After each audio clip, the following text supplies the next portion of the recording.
Pastor, o homem do lar, o homem sempre quer, o provedor, ele sempre quer dar o melhor para sua família, né, pastor? Sim.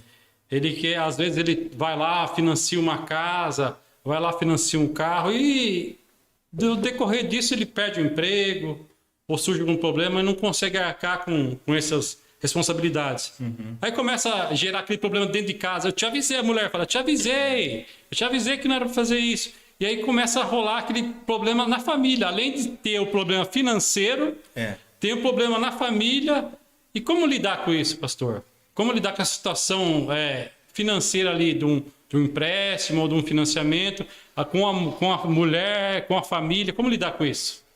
Aí é muito interessante, né, Theo? Porque a lei no Brasil, né, ela chama o casamento de sociedade conjugal. Você casou, você se tornou sócio do seu cônjuge, né? Então não existe, né? Quem aqui está ouvindo isso, mas eu estou falando biblicamente, tá? Não estou falando conforme aí as coisas naturais, né? Mas biblicamente não existe meu dinheiro e minhas dívidas. Meu dinheiro, suas dívidas. Seu dinheiro, minhas dívidas. Não, não existe isso.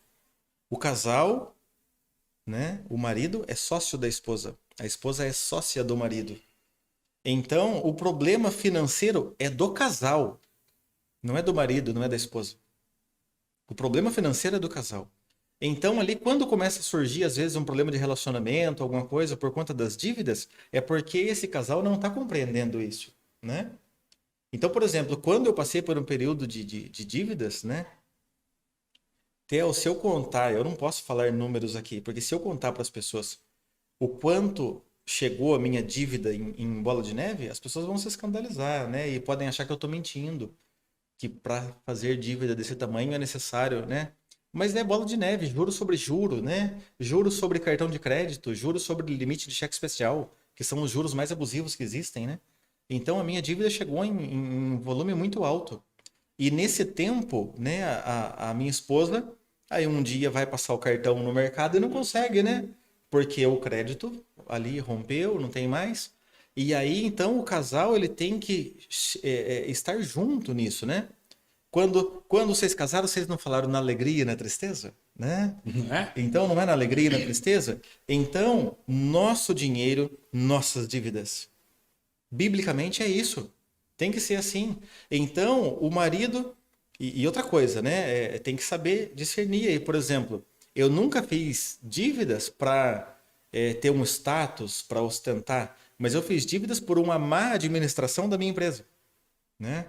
Então, a pessoa pode fazer dívida porque ele perdeu o emprego, ele pode fazer dívida, como eu falei, porque o carro quebrou, ou porque alguém ali da família ficou enfermo, teve que comprar uma medicação muito cara, teve que fazer uma cirurgia de urgência. São muitos motivos que podem fazer uma pessoa bem organizada se endividar, né? E quando a pessoa começa um negócio próprio, eu vou me arriscar, vamos ver se vai dar certo. Não deu certo, o casal tem que pensar assim, né? Então a esposa tem que falar, meu marido errou, erramos juntos. O marido tem que falar, minha esposa errou, erramos juntos. Vamos corrigir isso. Eu acho tão estranho, né, pastor? Quando conversa com amigos assim, fala assim, ah, é o salário dela, eu pago tal coisa, ela paga tal coisa, e eu acho tão estranho isso, porque em casa a gente Sim. soma tudo e Um é saquinho nosso, só. né? Um Soma porquinho tudo, só. é um porquinho só. Eu acho tão estranho porque a gente é uma só carne, não é, pastor? É, Quando a gente se casa, ali, a exatamente. gente se torna uma pessoa só, né? E isso é muito interessante. Eu acho estranho quando a pessoa fala assim, ah, é meu dinheiro, seu salário, meu salário, né? Mas, Justamente eu comentei essa questão, né? Eu falei da lei, né? Porque aí eu disse, eu estou falando biblicamente, porque a lei já estabelece que o casamento é uma sociedade conjugal, tanto que se há separação, tem que haver divisão de bens, né? Mas também a palavra de Deus estabelece que é uma só carne, né? Deus assim estabeleceu desde o princípio, né? Serão os dois uma só carne.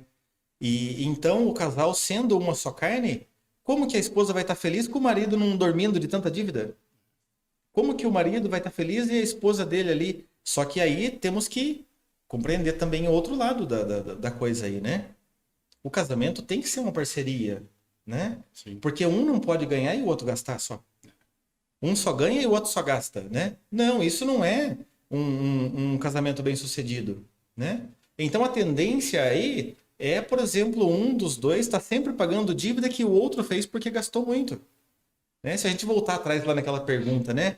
É pecado ter dívida, ter o nome no Serasa? Não, mas é pecado ser consumista. Ser consumista é pecado. Então, um casamento, quando um é consumista e o outro só trabalha para pagar, aí não vale isso que eu estou falando aqui, por exemplo, a dívida é nossa. Não, daí a dívida é do consumista. Mas esse daqui vai ajudar a pagar? Sim, ele vai ajudar a pagar. Só que daí esse cônjuge consumista, tanto faz se seja o homem ou a mulher, ele vai procurar um tratamento.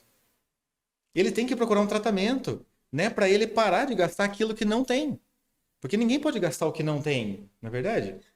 Então, se a pessoa gasta o que ela não tem e o outro cônjuge ali, então, está lutando para pagar as dívidas do outro cônjuge, então aí não está sendo uma só carne. Aí cada um está caminhando numa direção oposta. Então esse casal vai ter que fazer ali um tratamento para um ajudar o outro, se for necessário uma ajuda, né? Primeiramente, acima de tudo, a orientação da igreja, né?